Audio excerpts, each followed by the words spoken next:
Hey guys, welcome to today's show. We're talking all about hydration and the other end of the spectrum of dehydration. And this is so important and something that I felt really important to do a specific episode on because the majority of coaching clients that I work with are chronically dehydrated. And this is a major issue for those looking to reach high performance in their health. If you are dehydrated, your mental and your physical performance will continue to fall short of your true potential. And if you're looking to improve your performance, your recovery, your health, it's time to make hydration a priority. And today you'll learn why simply drinking a lot of water is not enough and how to get rehydrated to feel and perform your best. If you've ever felt sluggish, mentally foggy, low energy, food cravings and overeating, or just noticed poor recovery or poor performance, being dehydrated could have played a significant role in some of those things you were feeling. Being properly hydrated plays a factor in so many functions throughout our body, physically, mentally, and especially even at a cellular level. And it's important to note, like I talked about at the intro, do not assume you're hydrated simply because you drink a lot of water. Do not assume you're hydrated simply because you drink a lot of water. I get this all the time in the clients that I work with, so I just have to throw it out there because a lot of people go, oh yeah, no, I drink plenty of water. And that poses two problems. First off, most people are pretty poor judges of what they're actually drinking. Once you actually find out how much water they're drinking, it's usually far less than the I drink plenty of water statement that we get. So that's one thing. People are poor judges of that. And then also, if you're not getting the proper electrolytes, the proper nutrients, if you're not drinking it in the right time and consistently throughout the day, if your body isn't actually absorbing it, if you're just peeing it all out, then you are still potentially dehydrated. So I want to make that clear that you cannot assume simply drinking water is enough to be hydrated.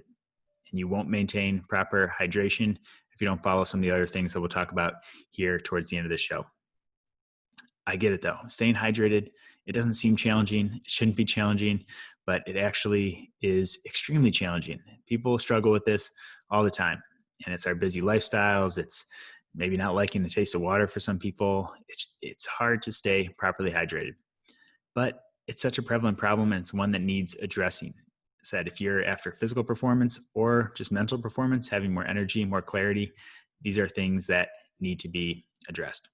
And I see this all the time, like I said, both see it in a couple ways, both at our performance physical therapy clinic and in the coaching clients that I work with that are more looking to just reach high performance health and looking to get fit, get leaner, and improve their performance.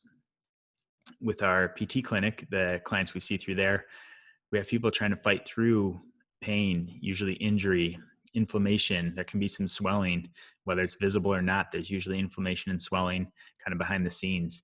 And with my coaching clients, it's guys looking to get stronger, improve their performance, lean up. And in both cases, hydration is such a cornerstone for proper health and performance. If in the swelling example, if you're trying to get rid of pain, get rid of inflammation, you need to give your body what it needs to flush some of that out, to heal, to actually let it do what it's supposed to do. If you're looking to lean up and get strong, you got to be giving your body and your muscles what it needs to do that. And if you're showing up in the gym or you're showing up in your workouts dehydrated, you're not going to perform as well. Your conditioning is not going to be as good. You're not going to have the same strength output. These are all things that you have to start being aware of and you have to start addressing. So what do you need to do to be aware of? What do you need to start having more awareness around? And what do you actually need to do to make sure that you're staying adequately hydrated? I'm going to go through, so there's 4 things I want to talk about here today as it relates to making sure that you're actually staying properly hydrated. First thing, and this is going to go against what I said earlier a little bit, but the first thing is drink enough water. Yes, a lot of people will say that they're drinking enough water, but actually track it. Get a water bottle, track how many times you drink it, and see how many ounces you're actually drinking. Don't even try and change anything. Just see what you're drinking, and then that'll give you a starting point that you can set some goals around. And like I said, though, drinking water and drinking enough water is not the only thing, but it is still a big thing. And this is good old-fashioned H2O water, not coffee. This isn't tea. This is the water you're actually drinking in the form of, you guessed it, water. Generally speaking, aim for half your body weight in ounces at a minimum. This is going to vary a lot person to person, how much you're sweating. There's some more specifics that I use with clients sometimes that are looking to really, push that higher performance of fitness, but for probably 90 plus percent, 95 plus percent of people listening, just aim for half your body weight in ounces and adjust it and adjust it based on how you're feeling up or down in that sense. Second piece, make sure you're getting enough electrolytes, whether this is through food or through supplementation, that's your choice, but you need to be getting the proper electrolytes to actually absorb your water. This is where most people are missing the boat.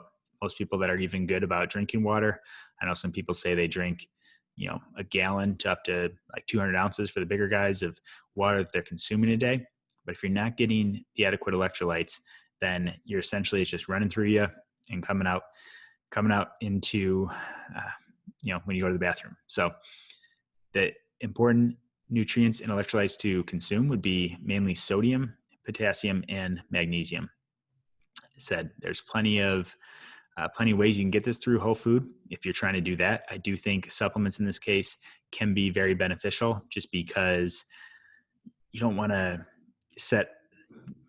you don't want to sacrifice your fitness goals by trying to consume more foods throughout the day or snacking on things that might make you more hydrated, but might not serve your physical benefits you're after. You're trying to lean up, trying to lose fat, those types of things. So supplements can be great because they have some that are pill form, they have powder form, they have liquid form, things that can be added into water to make sure that you're actually absorbing what you should be absorbing. So that's key for people listening that are drinking enough water. You want to make sure that you're getting the proper electrolytes. There's some good companies out there that have it. Just make sure you find something that has the sodium, potassium, and magnesium, and avoid things that have any kind of excess fillers or calories, especially. You can get these things with 0 calorie, and making sure that you're still consuming those electrolytes. Quick note on sodium. Some people, if you have problems with sodium or blood pressure, you want to be more aware of it. But for those that are healthy and active, do not fear salt and do not fear sodium. If you can stomach it, you can add a little salt to your water. Make sure you're getting enough salt throughout the day. I don't want to put set milligram recommendations on it, but if you're not eating a lot of processed foods, if you're good about eating whole foods, you're cooking your meats, your veggies, you're having whole unprocessed foods like we talked about is so important in previous episodes, then you want to make sure that you're adding enough salt to those foods so that you're actually absorbing it, especially if you're healthy, you're active, if you're working out, if you're sweating a lot, then you want to make sure that you're drinking extra water and getting some extra sodium. So if you're healthy, active, if you don't have any underlying cardiovascular problems, make sure you're not fearing salt. Third piece to staying hydrated, make sure you're monitoring signs of dehydration. And some of the common ones can be the smell or the color of your urine. You want to be fairly clear. You want it to be relatively odorless. If it's darker in color, if it's very strong in odor, you're probably dehydrated. That's a reason that you need to be drinking more water. You can use urine as a general gauge. It's not the only thing, but it is a helpful thing. If you want to get really specific, you can track things like how much water you're losing during workouts. If you are sweating a lot, if you are participating in intense workouts, then you would want to weigh before the session and after the session to see how much water you're drinking, and then hydrate accordingly to make sure that you can get back to your pre-session weight at least by the next training day. They used to have us do this in football practice all the time, and in the summer in Wisconsin, hot and humid, full pads on, middle of the day, 2 days.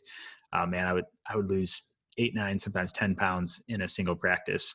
And that is a lot of hydration to replace. But if you're not weighing yourself, and this is in extreme cases, if you're not replacing what you're sweating out, then that's a sign that you're probably going to be not recovering as well as you want to. You're not going to be performing as well as you want to. So make sure you're rehydrating after that.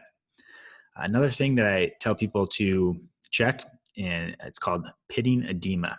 And what that means is that it's a swelling that can happen. This is when I say that there's things that happen at the cellular level. This is something that you can kind of monitor to some degree. So pitting edema would be if you sprained your ankle and you push your thumb into it and held it there, and then you lift your thumb up and you have the thumb imprint in your swollen ankle. That's pitting edema. That means that it's not returning to the size of the the skin there, the swelling that's stretched out, is not returning to its normal state. And that can be a sign of dehydration, especially when it's not in the presence of an actual injury. So the ankle sprain, we expect it to have some of that. But if we're talking day-to-day things, this still happens with people.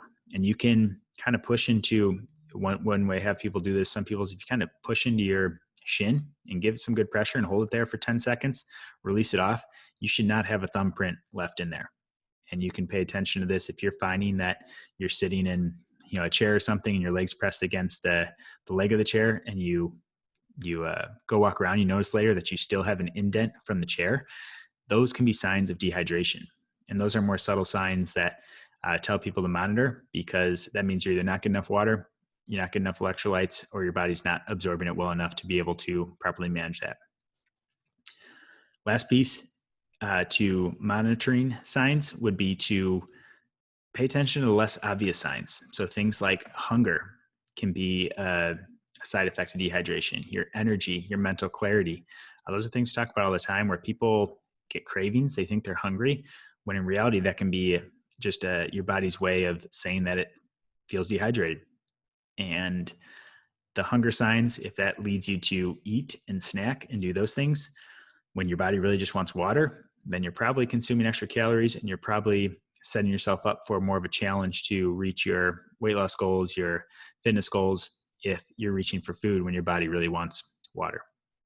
And same thing, like thirst can be a great gauge, but the thirst happens after you're already dehydrated. If you're feeling really thirsty, then you're probably behind the game. You're already behind the 8 ball on staying hydrated. So you want to stay on top of your thirst. You want to make sure that you're not getting to that point of feeling so thirsty that you need to drink something. So last point for staying hydrated I want to talk about today is set yourself up for success with the right habits. Habits are huge.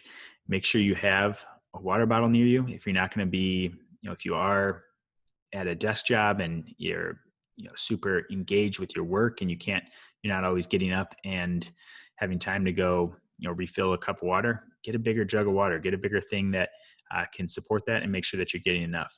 Have electrolytes handy. Again, whether that's through food, if you want to do it that way, that's fine. If you choose to go supplementation, then have those on hand and make sure that you're taking them. In the morning can be good, before a workout can be good, after a workout. It's really up to you in terms of how you want to use that, but monitor some of those other signs to see if you need more or less. And then lastly, consistently throughout the day and not in bulk. And what I mean by that is that you want to consistently be drinking water. You want to think more steady stream of hydration versus your body's not going to absorb it as well if every 3 hours you just chug a 50-ounce thing of water. Is it better than nothing? Yes, but it's much better to get those 50 ounces spread out over the course of those 3 hours, little by little. Your body will be able to better absorb that, and you'll be able to use more of it. So think hydrating consistently, make it a habit, and set yourself up for success. Hydration is way too important to ignore, and living chronically dehydrated will wreck your performance. And this can be both physically and mentally. And don't fall into the trap of assuming that you're hydrated. Take the steps needed to make sure that you stay on top of this. This is such a low-hanging fruit in our health and fitness. And while it's not overly challenging, it does take some discipline and awareness to stay on top of it. But if you can stay on top of it, you'll perform better physically, you'll feel better mentally, you'll recover better, you'll sleep better, heal better, among so many other things. And if you're looking to improve your nutrition, hydration is, believe it or not, a big part of nutrition. And if you're looking to live a stronger and healthier life, head on over to the link in the show notes to download the 5-day roadmap to living healthy, strong, and fit. Piggybacking off of yesterday's show, we talked about mindset and the importance of that. Well, guess what? Next up, day number 2 is all on nutrition. And whether you're looking for nutrition help or help in other areas, the other 4 days will be well worth it and just as valuable for you guys to implement as well. So go ahead and check that out in the show notes.